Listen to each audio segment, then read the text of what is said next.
இந்தியாவில் அவதரித்த பல மகான்களில் ஒருவர் வள்ளலார் என்று போற்றப்படும் இராமலிங்க அடிகளார். இவரை சித்தர்களில் ஒருவராக கருதி மக்கள் வழிபட்டு வருகிறார்கள். இறைவன் ஒளிமயமானவன் என்கின்ற பேருண்மையை உலகுக்கு உணர்த்தியவர் வள்ளலார். ஜீவகாருண்ய ஒழுக்கத்தோடு அன்னதானத்தின் சிறப்பையும் மக்களுக்கு வலியுறுத்தியவர். சிதம்பரத்துக்கு வடக்கே 10 கிலோமீட்டர் தொலைவிலே இருக்கின்ற மருதூர் என்கின்ற சிறிய ஊரிலே 1823ஆம் ஆண்டு அக்டோபர் மாதம் 5ஆம் தேதி ராமலிங்க அடிகளார் பிறந்தார். தந்தை ராமையா பிள்ளை, தாயார் சின்னம்மை ஆகிய இருவரும். ராமலிங்க அடிகளார் இவர்களது 5 பிள்ளைகளில் இளையவர். சிவனடியார்கள் ஒருவரின் ஆசியால் ராமலிங்கர் பிறந்ததாக கூறப்படுகின்றது. ஒருமுறை தாயார் சின்னம்மை சிவனடியார் ஒருவர் அளித்த திருநெற்றை உண்ட பின் அவருக்கு அருளே வடிவமாய் பிறந்த குழந்தைதான் ராமலிங்கர். சின்னம்மைக்கு திருநீர் அளித்த சிவயோகி, தாயே உங்களுக்கு அறச்செல்வன் பிறப்பான், அவன் கருணை மிக்கவனாய் விளங்குவான் என்று ஆசீர்வதித்திருக்கின்றார். அந்த ஆசியின் பலனாக சிறு வயதிலேயே ராமலிங்க அடிகளாருக்கு ஆன்மீகமும் தமிழ் புலமையும் நிறைந்திருந்தது. ராமலிங்கரினுடைய தந்தை ராமையா கணக்காளராகவும் தமிழ் ஆசிரியராகவும் பணியாற்றிக் கொண்டிருந்தார். ஆனால் ராமலிங்க அடிகளார் பிறந்த 6 மாத காலத்திலேயே அவரது தந்தை இறந்துவிட்டார்.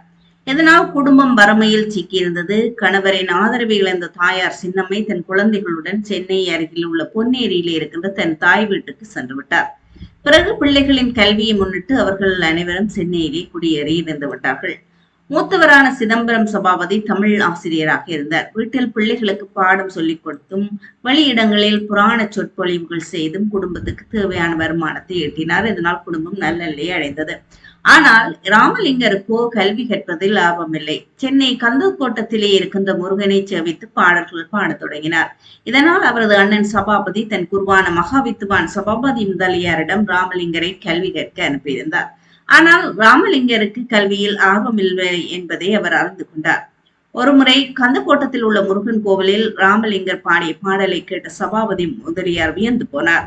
ராமலிங்கர் சாதாரண குழந்தை இல்லை என்றும் அவருக்கு உலகியல் கல்வி தேவையில்லை என்பதை அறிந்து கொண்ட சபாபதி முதலியார் ராமலிங்கருக்கு பாடம் நடத்த மறுத்துவிட்டார். தம்பியின் போக்கை கண்டு கோபமடைந்த அவரது அண்ணன் சபாபதி அவரை வீட்டிலே சேர்க்கவோ உணவளிக்கவோ கூடாது என்று குடும்பத்தினருக்கு தடை விதித்து விட்டார். ஆனால் அண்ணனுக்கு தெரியாமல் அவரது மனைவி ராமலிங்கருக்கு உணவளிப்பார். ஒரு கட்டத்தில் அண்ணியின் வேண்டுகோளுக்கிணங்க ராமலிங்கர் தன் படிப்பை தொடர்ந்தார். அப்போது அவருக்கு வயது 9. ராமலிங்கர் படிப்பதற்காக நூல்களையும் எழுது பொருட்களையும் எடுத்துக்கொண்டு தனது அறைக்குள் நுழைவார். அங்குள்ள கண்ணாடி முன் அமர்ந்து தியானம் செய்வார்.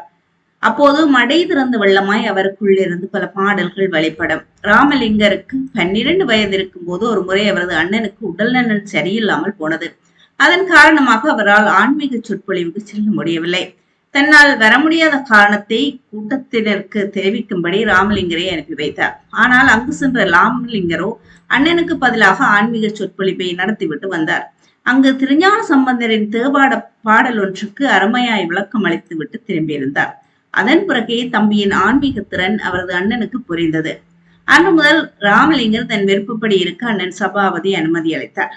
அதற்கு பிறகு ராமலிங்கர் தன் வீட்டிலேயே தனி அறையில் கண்ணாடி முன் அமர்ந்து கற்பூர சுடரில் இறைவனை வணங்கி வந்தார். திருவொற்றியூர் தியாகேச பெருமானிடம் ராமலிங்கர் மிகுந்த ஈடுபாடு கொண்டிருந்தார். அடிக்கடி கோயிலிலேயே தியானத்தில் மூழ்கி விடுவார்.